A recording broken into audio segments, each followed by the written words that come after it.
today's video mga kaibigan. So ito yung product namin na tokwa. So Dan's tofu to. So very organic, walang halong preservative, puro natural. So ngayon gagawin ko, piprituhin ko lang to. Kung ayaw mo nang prituhin, pwede mo naman kainin. Masarap to kasi kahit hindi mo siya lutuin, pwede mo na siyang lagyan ng kalamansi, lagyan ng toyo, pwede na. So ngayon piprituhin natin. Madaming lulutuin ko kasi ito lang yung nakayanan ng budget kasi murang-mura lang ito eh. Sa market, ito ay nasa 130 pesos. Naghahanap din kami dito mga kaibigan ng reseller. Pwede magbenta. Don't worry, magpa-order lang muna kayo.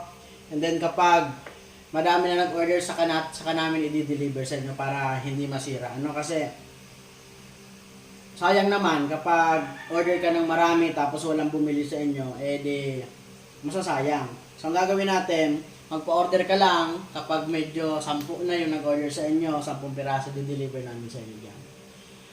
Okay, 130 pesos lang po ito mga kaibigan. So, ayan, madami na. Ang isang box nito, ang isang pagka-box nito ay lampas ng 1 kilo, kaya hindi ka lugi dito. Sabi ko nga sa inyo, pwede mo tong kainin ng hilaw. Sarap. So, baka natin, piprituhin ko lang ito. Let's go. Okay, so piprituhin na natin mga kaibigan. So, ang gagandahan pa ng mga kaibigan ng tokwa namin, hindi ito po kagaya ng nabibili natin sa ordinary market, na kung saan, kapag prinito mo, ay didikit dito sa, sa kawali or sa pan. So ito ay non-sticky ang tokwa namin, kaya kahit sobrang liliit ng pagkakapiraso ng tokwa, ay hindi po siya nadikit sa kawali. Ito, tignan nyo. Hindi po siya nadikit, non-sticky siya, kaya maganda po ito sa mga sisig, sa mga pwedeng ulam na sa pang-araw-araw ninyo, na hindi kayo mahihirapan sa pagprito. So ayan, non-sticky po siya. Tignan nyo ito, para mas mapatunayan ko sa inyo. Pipirasa ako dito ng maliit, sobrang liit. Okay, pirasuhin pa natin na pansisig. Tignan niyo yung mga pansisig Kahit po sobrang liit niyan, hindi po yan nadikit sa pan. Kahit konti lang yung inyong oil.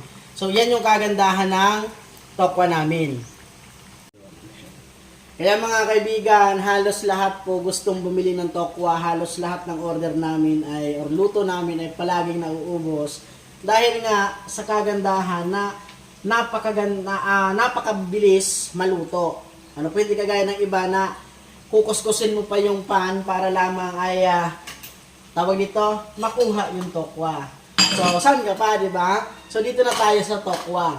So, tokwa or Sir Dan's tofu. So, yan. So that's it for today. Papakita ko sa inyo yung luto dito mamaya. So let's go. Okay, so ito na yung finished product natin. So naprito ko na yung tokwa. So sobrang init. So nasa sa inyo yan kung anong luto ang gusto nyo. Pwedeng prito, pwedeng sisig, pwedeng ilagay sa mga gulay, sa karne. At pwedeng alternative din to sa mga meat, kagaya ng mga chicken, sa mga nagda-diet, pwede po ito. So hanggang dito lang po ang video natin. Let's go.